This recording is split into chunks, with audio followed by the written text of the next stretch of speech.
नमस्कार दोस्तों। एक बार फिर से आपका स्वागत है। हमने देख लिया था लास्ट में कि कैसे ग्रिफ्थ लॉ में ट्रांसफॉर्मिंग प्रिंसिपल होता है, हर्शी और चेस एक्सपेरिमेंट क्या था। और अब हम लोग सीखने की ओर हैं कि रेप्लिकेशन कैसे होता है डीएनए का, कैसे डीएनएज में कॉपीज बनती हैं और वो सारा प्रोसेस जिसमें क्या क्या एंजाइम्स इंपॉर्टेंट हैं, उनके क्या इंपॉर्टेंट वर्क्स हैं, वो सारा हम लोग इस वीडियो में देखेंगे। तो रेप्लिकेशन ऑफ डीएनए।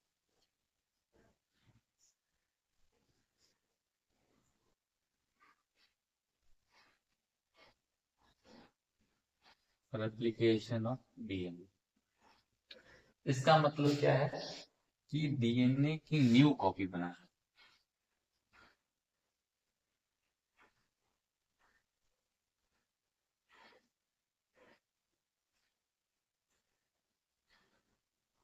डीएनए की न्यू कॉपी बनाने का यहाँ पे मीन क्या है कि हम लोग पढ़ चुके थे डीएनए सेमी कंजर्वेटिव होता है,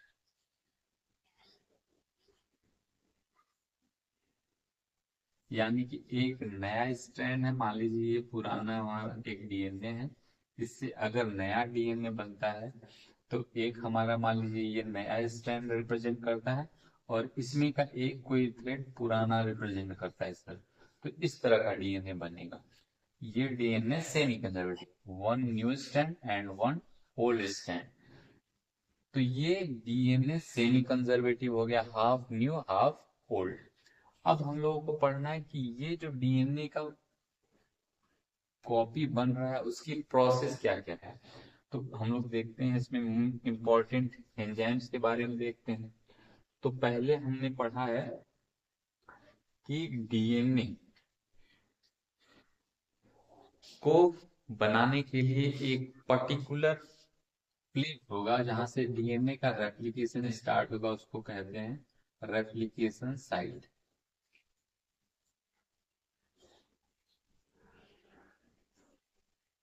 उसी को हम लोग कहते हैं ओरिजिन ऑफ रेप्लिकेशन।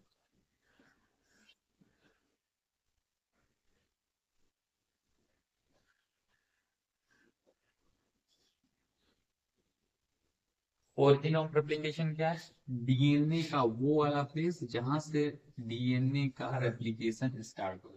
मान लीजिए यहां से डीएनए की कॉपी बनना स्टार्ट हुई तो ये हमारा प्लेस हो जाएगा ओरिजिन ऑफ रेप्लिकेशन। तो ओरिजिन ऑफ रेप्लिकेशन क्या है कि डीएनए का वो प्लेस जहां से ओरिजिन मतलब रेप्लिकेशन स्टार्ट हो, वो प्लेस कहलाता है ओरिजिन ऑफ रेप्लिकेशन। दूसरा इंपॉर्टेंट चीज आता है कि डीएनए को बनाने के लिए डीएनए में हमने पढ़ा था कि डीएनए डबल हेलिक्स मॉडल है और वहां पे जो हमारे बेसेस हैं, बेसेस क्या थे? Adenine, thymine, guanine, cytosine. ये ट्रिपल बॉन्ड से और ये डबल बॉन्डेड होते हैं। तो ये ट्रिपल बॉन्डेड और डबल बॉन्डेड हैं, तो यानी कि दोनों स्टैंड एक दूसरे से हाईली अटैच। तो इनकी ओपनिंग करने के लिए एक एंजाइम होता है जिसका नाम होता है हेलिकेज। हेलिकेज एंजाइम हेलिक्स की ओपनिंग करता है, डीएनए की हेलिक्स की ओपनिंग करता है, इसीलिए इसका नाम पड़ गया हेलिकेज। तो enzyme helicase opens the DNA double standard helix. Opening हो जाएगी तो ये स्टैंडर्ड, ये जो हमारा डीएनए है कुछ ऐसा हो जाएगा, इस तरह से कुछ हो जाएगा। इस तरह से यहाँ पे ये ओपनिंग मान लीजिए हो गई, तो ये डीएनए का स्टैंड दोनों ओपन हो गया, खुल गया। उसके बाद हमारा क्या होगा, यहाँ पे मान लीजिए एक 5 डैश लिख लेते हैं, यहाँ पे हमारा 3 डैश। तो इसके just opposite enter polarity, anti parallel polarity हो जाएगी। ठीक। अब हमारा यहाँ पे रेप्लिकेशन स्टार्ट होगा। तो रेप्लिकेशन के लिए फर्दर दूसरा एंजाइम आता है प्राइमेज।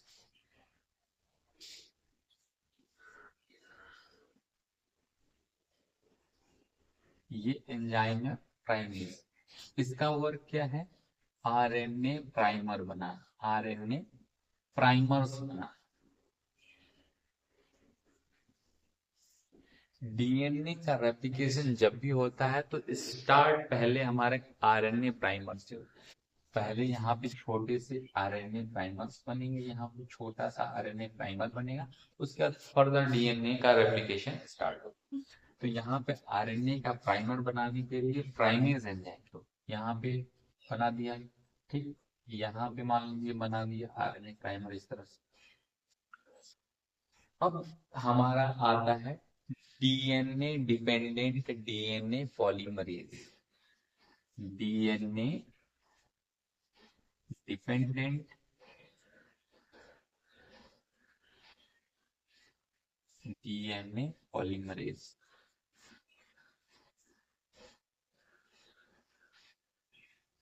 ये एक एंजाइम है जिसका बहुत इंपॉर्टेंट है। इसका क्या क्या वर्क है? फर्स्ट वर्क इसका क्या है? ये बहुत फास्ट हाई इफिशियंसी के साथ, हाई इफिशियंसी, हाई इफिशियंसी के साथ रेप्लिकेशन का and high accuracy also. Accuracy भी इसकी हाई हो, प्रूफ रीडिंग करता रहता है। अगर यहाँ पे प्राइमर बनने के बाद यहाँ पे डीएनए पॉलीमरेज अटैच हो जाएगा और यहाँ से हमारा बनाना स्टार्ट कर देगा इस तरह से, क्या, डीएनए का स्ट्रैंड, डीएनए का न्यू स्ट्रैंड बनाना स्टार्ट किया। इस तरह से डीएनए का नया स्ट्रैंड बनना स्टार्ट। तो ये जो बनाएगा ये आप डीएनए पॉलीमरेज बनाएगा, डीएनए पॉलीमरेज, डीएनए पॉलीमरेज बनाना स्टार्ट करेगा। तो ये बहुत फास्ट वर्क करता है और बहुत इफिशियंसी के साथ वर्क करता है। ओके, तो ये इसका वर्क हो गया, ठीक। इसके बाद आता है हमारा एंजाइम। अच्छा, एक चीज और, ये डीएनए डिपेंडेंट डीएनए पॉलीमरेज जो रेप्लिकेशन करता है वो ओनली वन डायरेक्शन में करता है, वो करता है 5-3 यानी कि जो नया डीएनए का हेलिक्स बन ये सॉरी स्ट्रैंड बनेगा वो 5' to 3' बनेगा। यानी कि इसका जो टेम्पलेट स्ट्रैंड कैसा होना चाहिए, यदि ये 5' और 3' बन रहा है तो इसका अपोजिट होना चाहिए टेम्पलेट स्ट्रैंड, यानी कि 3' to 5' होना चाहिए। इसीलिए जो हमारा होता है एक स्ट्रैंड जो होता है जिसकी पोलैरिटी 3' to 5' हो, 3' to 5' वो कंटिन्यूअस होता है। यहाँ पे हम लोग लिखते हैं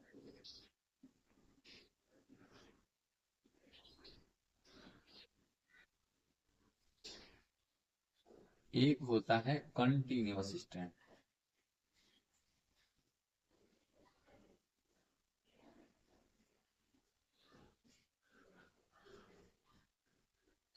इसी को कहते हैं हम लोग लीडिंग स्ट्रैंड। इसी का नाम लीडिंग स्ट्रैंड या कंटिन्यूअस स्ट्रैंड। क्यों? क्योंकि यहाँ पे जो डीएनए का फ्रेगमेंट बना है, स्ट्रैंड बना है, वो कंटिन्यूअस है। और यहाँ पे जो बनेगा आरएनए प्राइमर के बाद फिर यहाँ डीएनए बनेगा इतना सा, फिर यहाँ पे एक छोटा सा आरएनए प्राइमर बनेगा इस तरह से, और यहाँ पे फिर डीएनए का फ्रेगमेंट बनेगा। तो ये देखिए पार्ट पार्ट में बन रहा है। तो जो जिसकी पोलैरिटी हमारी होगी, ये इसकी पोलैरिटी क्या है, 3' to 5'। और जिस वाले स्ट्रैंड की पोलैरिटी हमारी क्या है, 5' to 3' वो होगा हमारा डिसकंटिन्यूअस, डिसकंटिन्यूअस।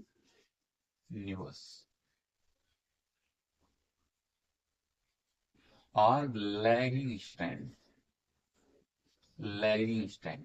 और ये जो फ्रेगमेंट के रूप में डीएनए बन रहे हैं इनको बोलते हैं Okazaki fragments, Okazaki fragment.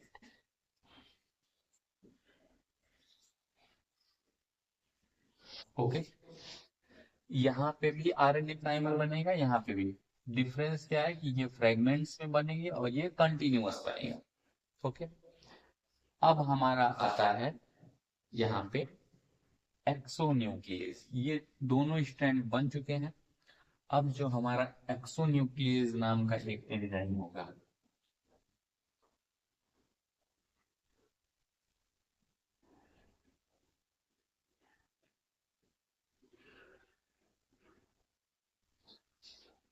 Enzyme जो है एक्सोन्यूक्लियस। एक्सोन्यूक्लियस, एक्सो का मतलब है बाहर को निकाल देना, न्यूक्लियस मतलब जैसे यहाँ पे हमारा क्या है, डीएनए या आरएनए जो भी है। तो एक्सोन्यूक्लियस एंजाइम जो है वो हमारे आरएनए के जो प्राइमर्स बने, क्योंकि हम लोग डीएनए का रेप्लिकेशन कर रहे हैं, वहां पे आरएनए का कोई काम नहीं है, लेकिन क्योंकि हमें स्टार्ट करने के लिए प्राइमर्स बहुत इंपॉर्टेंट, इसलिए जो आरएनए प्राइमर हैं जब बन जाते हैं तो एक्सोन्यूक्लियस एंजाइम की हेल्प से आरएनए प्राइमर को रिमूव कर दिया जाता है। RNA primer are removed by the exonuclease enzyme. Then क्या होगा, यहाँ पे ये आरएनए प्राइमर से रिमूव हो गया, ये आरएनए प्राइमर रिमूव हो गया, ठीक। यहाँ पे स्टार्टिंग में जो आरएनए प्राइमर था वो भी रिमूव हो गया। तो लास्ट में फिर से एक बार डीएनए पॉलीमरेज आएगा, डीएनए पॉलीमरेज फिर से आएगा, और जहां पे आरएनए प्राइमर रिमूव हुए वहां वाले प्लेसेस पे फिर से डीऑक्सीराइबोन्यूक्लियोटाइड आके अटैच कर देगा, यानी कि डीएनए के फ्रेगमेंट्स अटैच कर देगा और वो फिर से बन जाएगा।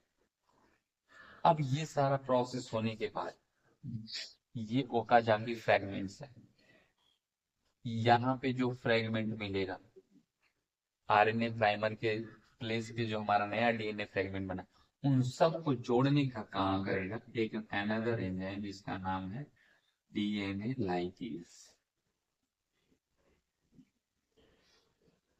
DNA ligase work for attaching the fragment of DNA.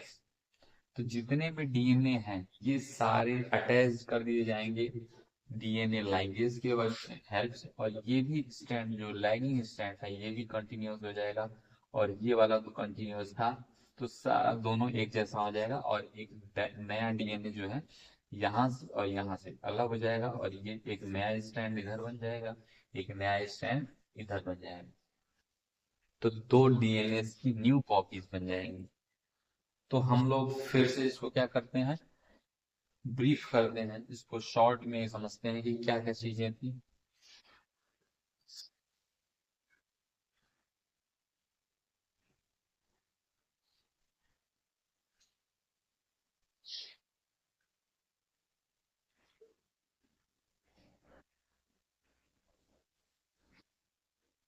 First चीज था, हमारा पॉइंट था कि डीएनए रेप्लिकेशन के लिए ओरिजिन ऑफ रेप्लिकेशन होना चाहिए, ओरिजिन ऑफ रेप्लिकेशन, ओके, यहीं से रेप्लिकेशन स्टार्ट होगा।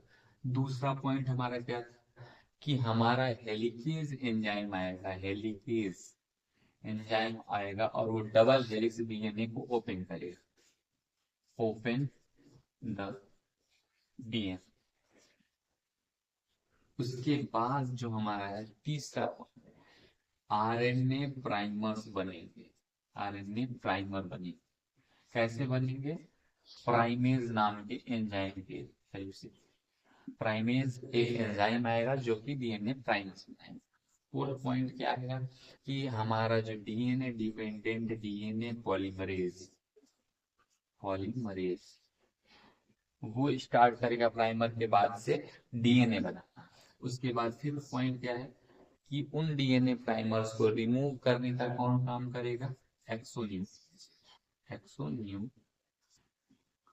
एक्सोन्यूक्लियस रिमूव कर देगा, उस रिमूव किए हुए प्लेस को फिर से रिकवर करेगा डीएनए पॉलीमरेज, डीएनए नए फ्रेगमेंट्स बनाएगा।